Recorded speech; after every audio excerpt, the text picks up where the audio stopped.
guru penggerak, tergerak, bergerak, menggerakkan. Horas. Perkenalkan, nama saya Risma Damanik, calon guru penggerak dari Kota Pematang Siantar Angkatan ke-8. Saat ini saya ingin mengelaborasi pemahaman tentang filosofi pendidikan menurut Bapak Ki Hajar Dewantara. Bapak Ki Hajar Dewantara adalah pelopor filosofi pendidikan Indonesia. Pemikiran beliau yang sangat luar biasa menjadi pondasi bagi pendidikan nasional Indonesia. Menurut Ki Hajar Dewantara, semua guru dan murid harus dapat menerapkan ingarso sung tulodo.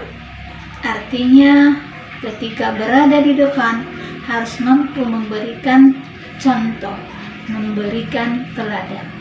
Sekecil apapun peran yang kita ambil, ketika kita memberikan contoh dan teladan, semoga bisa menularkan kepada orang lain.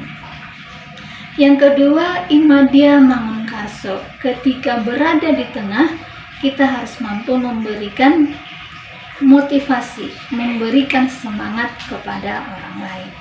Dan yang terakhir, tutwuri handayani.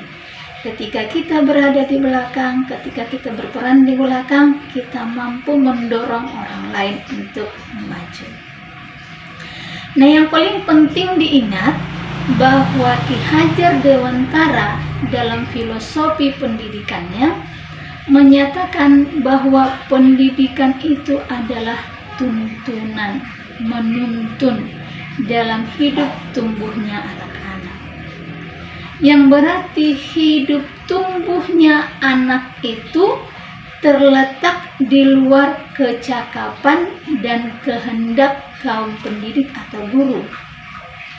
Kita sebagai kaum pendidik atau sebagai guru hanya dapat menuntun tumbuh atau hidupnya kekuatan kodrat sang anak yang ada pada anak agar dapat memperbaiki laku hidupnya dan bukan untuk memperbaiki dasarnya. Jadi anak-anak pada dasarnya sudah memiliki kodratnya. Nah, saya mengumpamakan dunia pendidikan itu ibarat sebuah pagelaran musik. Dalam pagelaran musik ini banyak sekali alat-alat musik yang dipergunakan.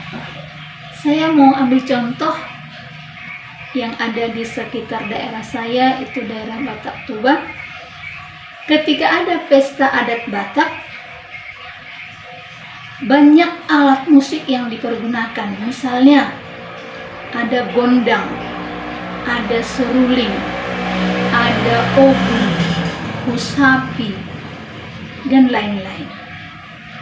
Setiap alat musik ini memiliki jenis suara masing-masing dan membutuhkan perlakuan yang berbeda-beda supaya menghasilkan suaranya. Misalnya saya ambil seruling. Seruling ini kecil.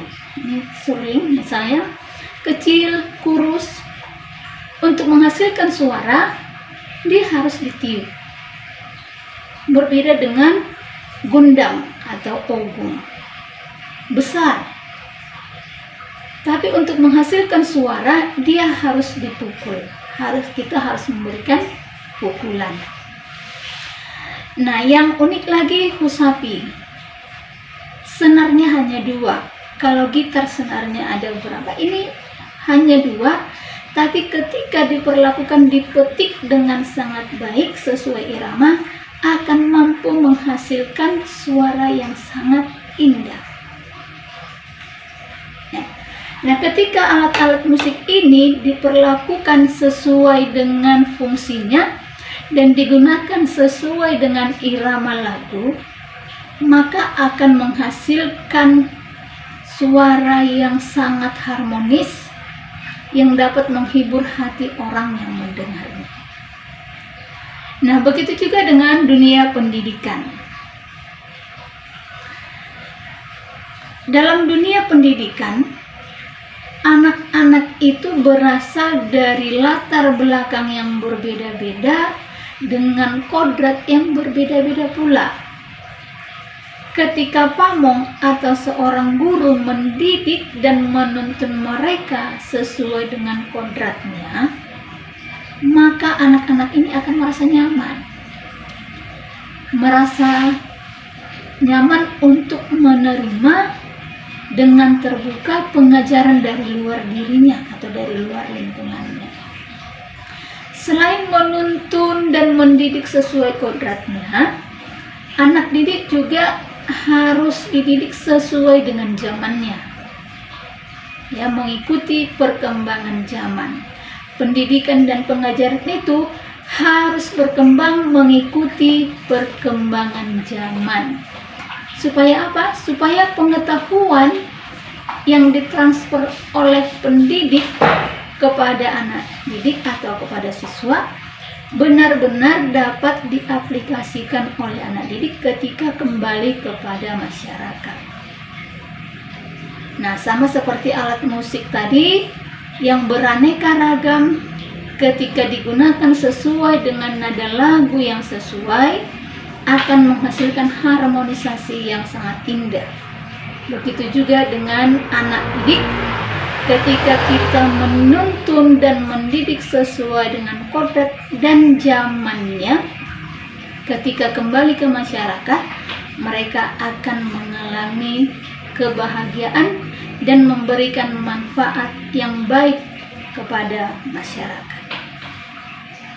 Nah, semoga filosofi pemikiran Ki Hajar Dewantara ini dapat diterapkan dengan baik dalam dunia pendidikan saat ini demi terwujudnya tujuan pendidikan nasional. Sekian elaborasi pemahaman dari saya tentang filosofi pendidikan Ki Hajar Dewantara. Terima kasih. Horas.